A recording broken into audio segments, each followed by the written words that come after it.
Good morning বন্ধুরা, welcome back to my channel Bong sweety vlog চ্যানেলে সবাইকে জানে অনেক অনেক স্বাগত। তো চলো সকালবেলা আজকে শুরু করলাম রান্নাঘর থেকে, কারণ রান্নাঘর থেকে আমার সকাল শুরু হয়। তো কাশির জন্য না ভীষণ অতিষ্ঠ। ওই যে বড় মশাই তরকারি কেটে দিচ্ছে, আমি এদিকে রান্না করছি, আর ছেলে মেয়ে পড়াশোনা করতে বসেছে। আজকে সকালবেলা প্রাইভেট নেই কারণ, তাই তো সব বিকেলে। মেয়ের আজকে পড়া নেই, মেয়ে আজ শনি রবিবার মেয়ের ছুটি থাকে, কিন্তু ছেলের পড়া সবগুলো বিকেল। এমনি সব বিকেলেই পড়া, কিন্তু এই স্কুল ছুটির জন্য কদিন সকালবেলা পড়াচ্ছে, তাছাড়া সবার পড়াই বিকেলে। তো চলো এই যে কী রান্না করছি দাঁড়াও, একটুখানি পরে তোমাদের সাথে সব কিছু শেয়ার করছি, একটু গুছিয়ে নিই। সব কিছু ছড়ানো ছিটানো রয়েছে। তো সকালবেলা তো করছি বাঁধাকপির ঘন্ট, ওই যে এইটা, আর এগুলো সব কাটাকুটি হচ্ছে। তো চলো একটু পরে তোমাদের সাথে শেয়ার করছি। কী গো, গুড মর্নিং বলো। Good morning. এই এখন সাদা হয়ে গেল কেন? ওই জন্য বাবা পুরো একদম সাদা হয়ে গেছিল। চলো পরে আসছি। সকালে তো আমার ভাত রান্না হয়েছে। এই যে আমাদের বাঁধাকপি রান্না হয়ে গেছে, এখন আমরা দাও দাও দাও দাও। লঙ্কা তোমার বর খাবে না? না খাবে? না দাও। দেবো? দাও খাই। আরে বাবা, এই যে একটা কাঁচা লঙ্কাও গেছে কিন্তু। ওটাও দাও। বউ দেশে ভালোবাসে না খেয়ে করা যায়। আমি জোর করে দিইনি, জাস্ট ভুল করে পড়ে গেছে।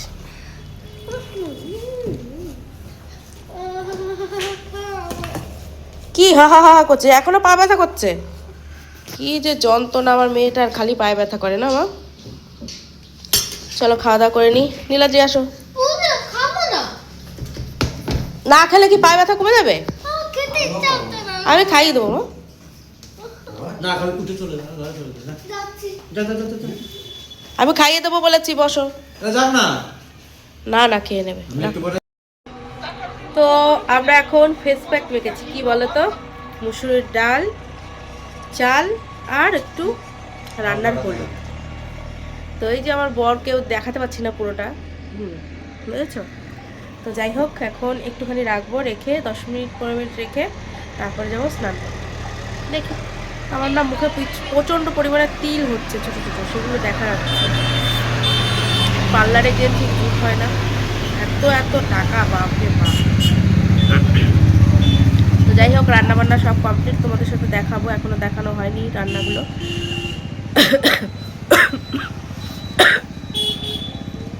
আজকে আবার দিদাকে নিয়ে আসলো হাসপাতালে, বুঝলেন? একদমই কোনো জ্ঞান সেন্স নেই, মানে কথা টথা কিছু বলছে না, পুরো মানে সবসময় ঘোরের মধ্যে আছে, তাকাতে পারছে না। কি জানি, মা মাসি মাসি আসছে, উনি মনে হয় ট্রেন লাইন দিয়ে আসবে, রানাঘাটে আসবে, মা মামা নিয়ে আসছে। তখনও জানতো না তো, পরে যখন তখন দেখি দৌড়াদৌড়ি করছে। কি হলো বলছে, হট করে তোর মামা বলছে যে নিয়ে যাবে হাসপাতালে, কয়দিন ধরেই এরকম ঘুমের মধ্যে রয়েছে, কিন্তু কালকের থেকে পুরো একদম মানে কোনো খাওয়া না, কিছু না। তো দেখি একবার সময় পেলে যাবো খুনি, বিকেলবেলার দিকে। কালকে তো আমি আর থাকবো না সকালে, আজকে দেখে আসবো খুনি দিদাকে। যাই হোক, এই বাড়ি বয়স্ক মানুষ থাকলে না, বিশেষ করে শীতকালে ভীষণ একটা ভয়ের সময়। শীতটা কেটে গেলে আবার অসুবিধাটা সেরকম হয় না। তো দিদাকে নিয়ে সবাই একটু চিন্তায় আছে, কষ্ট পাচ্ছে খুব। কদিন আগে দাদু গেল, 3-4 মাস হচ্ছে, 3 মাস হয়ে গেছে দাদু চলে গেল। এবার দিদা আছে, কি জানি কি হবে। চলো পরে আসছি। কি সুন্দর লাগে না আমার এই ব্যালকনিতে আসলে না, মনটা ভরে যায় একদম, দারুণ লাগে এই পরিবেশটা। বিশেষ করে ভোরবেলার দিক খুব সুন্দর লাগে, জানো তো, একদম কুয়াশায় ভরে থাকে ওই দিকটা, দারুণ লাগে। স্নান হয়ে গেছে, পুজো হয়ে গেছে, এবার খাওয়া দাওয়ার পালা।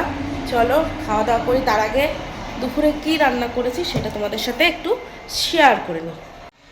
এই যে একটা নিরামিষ তরকারি, কাঁচা কুমড়ো আলু বড়ি দিয়ে একটা তরকারি, আর এদিকে আছে ল্যাঠা মাছ লাউ দিয়ে তরকারি।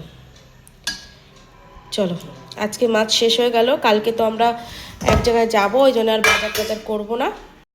কালকে হচ্ছে সকালবেলা উঠে রেডি হয়ে আমরা বাড়ি থেকে বেরিয়ে যাবো, এটাই হচ্ছে আমাদের সকালে কাজ। কোনো রান্নাবান্নার ঝামেলায় যাব না, কারণ সকালবেলায় ওখানে টিফিনের ব্যবস্থা করে, প্রত্যেকবার রান্না করে, মানে আগের বারই গেছিলাম, তো আগের বার রান্না করে আমরা সকালবেলা খাবার ভাত টাত খেয়ে গেছিলাম, কিন্তু সকালের টিফিনটা আমরা আর খেতে পারিনি। তো ওই জন্য এবার আর বাড়ি থেকে খাওয়া দাওয়া করবো না, আমরা ওখানে গিয়েই খাওয়া দাওয়া করবো। তো যাই হোক ভাত বাড়বো, ভাত খেয়ে আমি একটু বেরোবো, বুঝেছো, একটু বেরোবো, বাজারে যাবো, কারণ রাত্রেবেলা বাজারে যেতে না আমার খুব কষ্ট হয়, ঠান্ডা লেগেছে তো আরও ঠান্ডাটা বেড়ে যায়। আর এই যে ভাত গরম গরম। আমি এসেছি কিন্তু খাবার করতে। আসো, চলে এসো। আগে চুলদারিটা কাটলাম, ভালো লাগে বললে না? বলেনি ভালো লেগেছে, ক্যামেরার সামনে বলিনি, কিন্তু বলেছি ভালো লেগেছে। চুলটা একটু সামনের কটা একটু ছোট হলে ভালো হতো। আরে কালকে এক জায়গায় ঘুরতে যাবো তো, চুলগুলো সামনেরগুলো ছোট বলে আবার খাড়া খাড়া হয়ে থাকতো, তাই তো? হ্যাঁ, না ছোট করলেই এখন দেখতে ভালো লাগতো। আমার মেয়েটার পাটা ব্যথা করছে। চলো ভাত বাড়ি, চেয়ারগুলো পাতো। হ্যাঁ, দুপুরে খাওয়া দাওয়া করে বুঝলে যাচ্ছি দেখতে। হ্যাঁ, এদিকে যাবো, যে দিক থেকে তোমার না না না তুমি বলবা যেদিক দিয়ে সেদিক যাবো। রাস্তা খারাপ বলছে, রাস্তা খারাপ হয়েছে তা কি বসেই থাকবা? না না, যে দেখতে ভালো লাগে সেদিক থেকে চলো। তাহলে এদিক দিয়ে গেলে একেবারে সেই একেবারে মুখে মুখে একদম আদুলিয়া ওঠো। আচ্ছা চলো। তো যাই হোক, দিদাকে দেখে আসি, মা আছে, মাসি আছে, মাকে ফোন করিনি এখনো, মাকে ফোন করবো দেখি কোথায় আছে। তো বাড়ির কাছে আছি যখন দেখে আসি, তাই না, বয়স হয়েছে তো। চল ওখানে গিয়ে দেখি যদি ভিডিও করতে পারি। তাহলে এই দিকটা রাস্তা খুব, দেখো রাস্তার অবস্থা কি। এই রাস্তাটা আমাদের সব থেকে সুবিধা হয়, বাজার করতে আসতেও সুবিধা হয়, আবার তোমার ওই আন্দুলিয়া যেতেও সুবিধা হয়, কিন্তু রাস্তাটা প্রচুর খারাপ।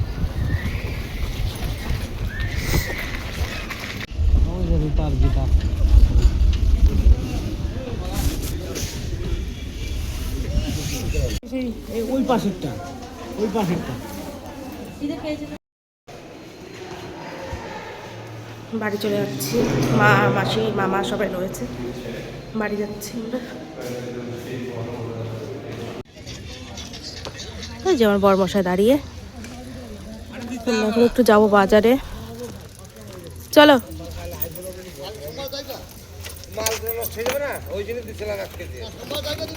এখানে মনে হয় টোটো অ্যাক্সিডেন্ট হয়েছে, ভেঙেছিল।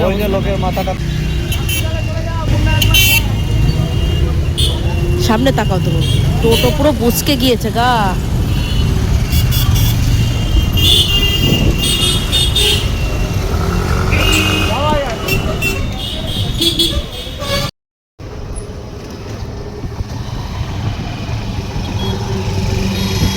তো দিদাকে দেখে দেখে একটু বাজারে গেছিলাম, একটু কেনাকাটা ছিল। কি কি কিনলাম? লেবু কিনলাম, একটা শ্যাম্পু কিনলাম। আমি একটু কেক খাবো ভাবছিলাম, তা আর হলো না। এই যে ক্রিসমাসের সময় এই যে কেকগুলো পাওয়া যায় না, এগুলো আমার খেতে খুব পছন্দ হয়। ক্রিম কেকটা কত পছন্দ হয় না, কিন্তু আজকে সেরকম কেক পেলাম না। নাকি দেখেছো বন্ধুরা, মানুষ কত স্বার্থপর হয়। কি হলো? বললো আমার জন্য একটা জ্যাকেট কিনে দেবে, দিল না, জ্যাকেট একবার মনেও করলো না। রাখার জায়গা নেই ঘরে আমার, আর একটা আলমারি কিনে দাও, তারপরে সবকিছু। আমার জন্য কিন্তু কিনবো বলেছিলাম, তোমার জন্য কিনবো বলেছিলাম। তোমার জন্যের কথাই বলছি, আমার রাখার জায়গা নেই। তো রাখতে হবে জায়গা, না জায়গা নেই।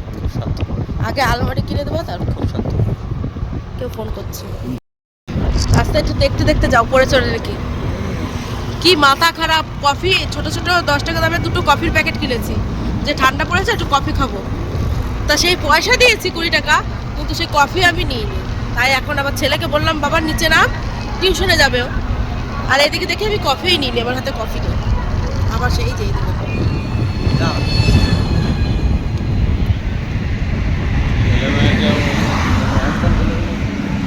বাচ্চা।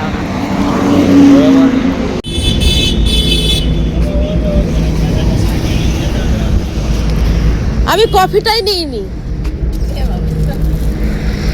এই যে কফি যেখানে রাখা ছিল ওখানেই রয়েছে। কি আরেকবার হাসো।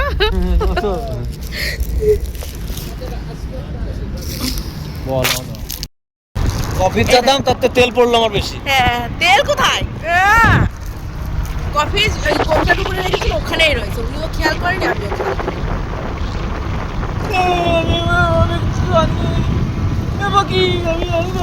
ভুল মনে হচ্ছে হয় না, মানে আমার দিয়ে যদি কোনো ভুল হয় মানে সেইটা আর কি মানে ক্ষমা করা যায় না। পয়সা দিয়ে চলে আসছি, আমি কবি আনি নেই বাকি। তাড়াহুড়ো করে নিচ্ছিলাম তো যে ছেলে টিউশনে যাবে। চলো ঠিক টাইম মতোই হলো, দেখেছো তো বন্ধুরা। আজকে একটু দুধ চা খাচ্ছি আর সাথে একটু কফি দিয়েছি। আমি নামানোর পরে কফি দিই আর এমনি দুধ চার মতোই করি, কিন্তু না কাপে ইয়ে দিই কী বলে কফি। আর এই দেখো আমার মেয়ে ডয়ারটা গোছাচ্ছে, এত অগোছালো হয়ে গেছিলো। ওখানে চেয়ার আমি এনে দিলাম, চেয়ারটা কি চাবি রাখছো মা ওখানে? চাবি উপরেই রাখো, নাহলে খুঁজে পাবো না আমি। উপরেই রাখো চাবি। হ্যাঁ থাক। কি চাবি ওটা? না ওটা ভিতরে রাখো। যাই হোক এখন 6:12 বাজে, 6:12 মতো বাজে। মাকে ফোন করলাম, ফোন তুললো। হ্যাঁ মা ফোন তুললো না, মার সাথে কথা হলো না। দিদাকে দেখে আসলাম, ওরকমই স্লাইন দেওয়ার পরে একটু চোখ তাকাচ্ছে, আমাকে হালকা হালকা চিনলো, নাম বললো। তা আমি আর বেশিক্ষণ ছিলাম না, কারণ ছেলে মেয়ে বাড়ি ছিল তো, ওই জন্য আমি কি বলে তাড়াতাড়ি চলে আসলাম। বাজারে একটু কাজ ছিল, কাজ করে চলে আসলাম। সাবধানে, অত কিছু উঠাতে হবে না, জাস্ট উপর দিয়ে করো। না না অত টাইম নেই, অত কিছু করতে হবে না। তো যাই হোক এখন এই যে চা নিয়ে বসেছি, আর ওর বাবা একটু শুয়েছে। ছেলেকে টিউশনে দিয়ে আসলো 5টায়, 7টায় এবার আনতে যাবে। তো রাত্রে তো আর রান্না বান্না সেরকম কিছু করব না, সব তরকারি ভাত সবই রয়েছে দুপুরেরটায়, ওটাই খাওয়া দাওয়া হয়ে যাবে। আর আমি এই যে চা বিস্কুট খাচ্ছি, রাত্রে খাবো কিনা ঠিক নেই। তো যাই হোক আজকের ভিডিওটা আর বড় করছি না বন্ধুরা। কালকে সকালে উঠে আবার এক জায়গায় যাওয়া আছে, সবার শরীর ঠিকঠাক থাকলে আমরা অবশ্যই যাব। এবার আমাদের শরীরের উপরে ডিপেন্ড করছে, কারণ আমাদের যখন তখন অসুস্থ হয়ে যায় আমরা, আমাদের ঠান্ডা লেগে যায়। তো ওই জন্য আগে থেকে কিছু আনন্দ কিছু প্ল্যান আমরা করতে চাই না, কিছু প্ল্যান করলেই সেটা ভেস্তে যায়। তো যাই হোক ভিডিওটা আর বড় করছি না। সবাই ভালো থেকো, সুস্থ থেকো, আর ঠান্ডার মধ্যে সবাই সাবধানে থেকো, আনন্দ করো সব কিছু, কিন্তু সব থেকে আগে নিজের শরীরকে যত্ন নাও, তারপরে সব কিছু। তো যাই হোক চলো আবার চলে আসবো নতুন একটা ভিডিও নিয়ে। আজকের মতো এইটুকুই। তো সবাই ভালো থেকো, সুস্থ থেকো, আর সবাইকে জানাই গুড নাইট, শুভরাত্রি, টাটা।